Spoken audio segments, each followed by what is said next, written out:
Hey everybody, Adam here with Hometown Acres. Welcome back. We just finished power raking this section of the property here because it had become completely overgrown with weeds and there was a lot of rocks and bark and debris from when I used to process firewood down here. So that power rake on the mini skid took care of this and got it all shaped back up because I need a place to set up the sawmill, and I've been kind of tinkering around with putting it down here. When we got the new Easton made Evo, that kind of kicked the sawmill out of the building. So I need a new place to set it up down here. And I'm thinking after getting this all cleaned up, this looks like a pretty nice place to set up the sawmill. But that is not what today's video is about. Today's video is going to be more about my overall curiosity on a tractor feature that many of you probably have on your tractors. And if you're like me, you've never used it. This feature has been on my tractor for a year and a half now, and I have not once used it. And I'm genuinely curious. Is it a feature that needs to be on the tractor? Well, today we're going to find out. So this is an LS MT357 cab tractor, and the feature that I want to see if it's worth having on here or if it just adds extra cost for no reason is split brakes.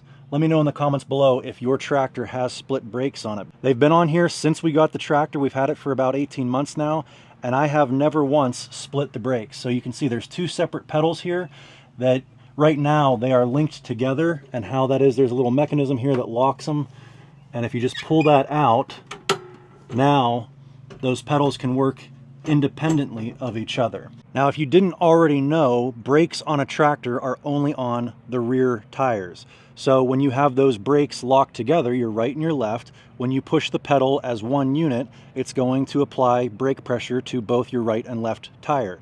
But when you split the brakes, the idea is that you can decrease your turning radius. So you would, when the brakes are split, hit the left pedal, and that would lock up the back left tire and allow your right tire to spin faster, and technically you should be able to make a tighter turn if you're ever working in tight areas.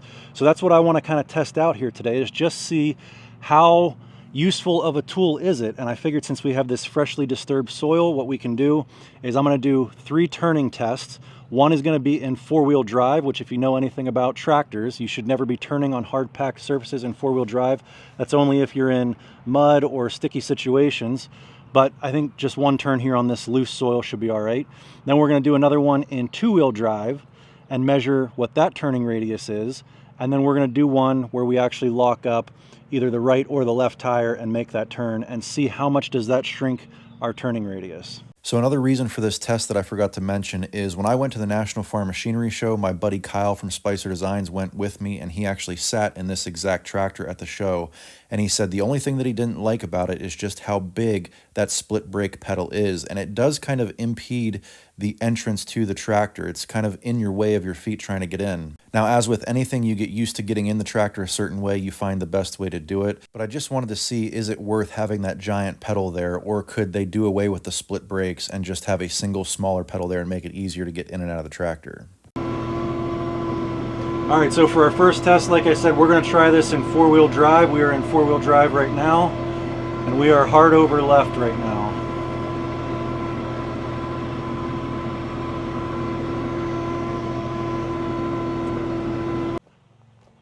Okay, so the outside of our tire is right about here, and we're going to measure the diameter. Well, I don't think I have enough tape measure. Let's see, that is 25 feet right there.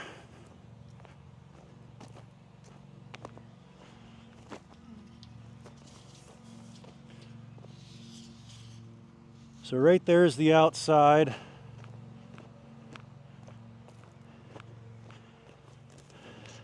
Okay, that's 25 feet, about another 1 foot 6 inches. So what would that be? 26.6 is the turning radius in 4-wheel drive. Let's see how much we can cut that down by going to just 2-wheel drive. Okay, we're popping it out of 4-wheel drive. Our second turn test is going to be 2-wheel drive. And we are hard over left now. Let's see where this turning radius comes out. Oh yeah, I can already tell this is going to be much tighter.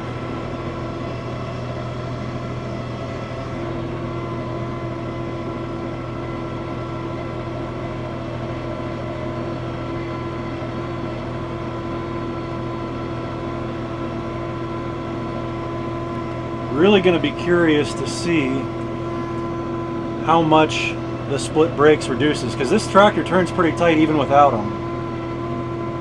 Okay, so the number to beat is 26.6. I think we should definitely be inside the 25-foot maximum I have with this tape measure in two-wheel drive.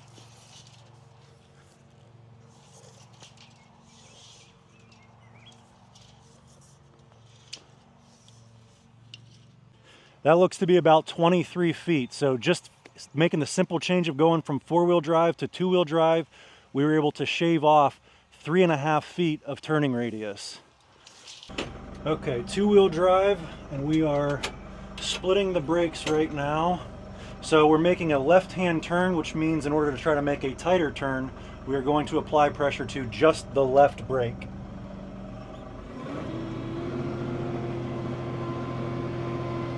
Okay, and we're going to go hard over left now and apply just the left brake.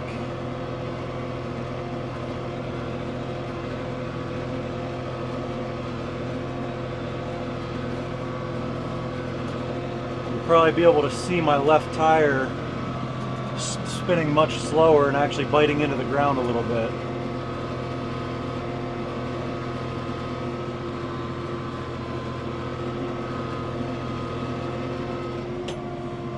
All right, test complete. Let's go get that one measured up.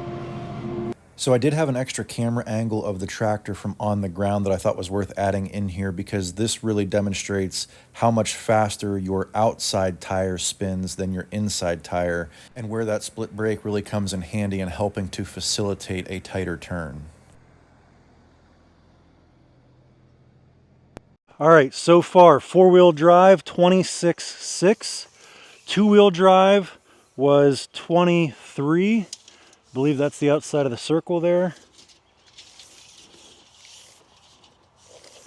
And with the split brakes, the outside of the circle here is right here, 19.4. So we shaved off another 3.5 feet, right? Yeah, a little over 3.5 feet. 26.6, 23, and 19.4. So yeah, the split brakes, they do make a meaningful difference. Obviously, they would make some difference, but 3.5 feet, that's a pretty substantial difference in turning radius. Well, now we know the results. Split brakes do make a meaningful difference in your turning radius, but turning radius is not the only benefit of split brakes. Before I decided to make this video, I did a little bit of research by reaching out to other people who have split brakes on their tractors and asking them if they've ever used them, what they used them for, and all that. And neighbor Doug, he's got about a 25-year-old Kubota 78 horsepower tractor that he uses mainly for mowing his lawn with a batwing mower, and he does have split brakes on that tractor. But he said he hardly ever uses it on that tractor for mowing, because obviously you don't want to tear up your lawn by locking up one of the wheels. But he said way back in the day, his family used to have a much older, probably 40 years ago, tractor that they used to use for logging. And whenever they were pulling logs out, you know, sometimes it'd be muddy or slick out. And he said they would actually use it as a limited slip differential on the back of the tractor. Because you know how your rear tires, if one starts slipping, that's the one that's going to spin, and the one that is actually stuck won't spin. And so what he said they used to do is they would split their brakes and lock up the tire that was spinning to try to get the other tire to bite in, the one that actually had traction. So that's just another use case. I've never used it like that, but that's what Doug said they used to use split brakes for on a much older tractor. So anyway, this was just something that I was genuinely curious about. And I wanted to see if split brakes holds water, and it does. They do make a meaningful difference. You know, with the increased price of trucks and everything these days, I just want to try to find features that are on these pieces of equipment that are driving the price up, and do we actually need them? And from doing this little test here, I think split brakes is something that I probably will start using more in the future. So hope you guys found this video interesting. If you did, give me a big thumbs up, click that subscribe button, and we'll catch you on the next one. Thanks for watching.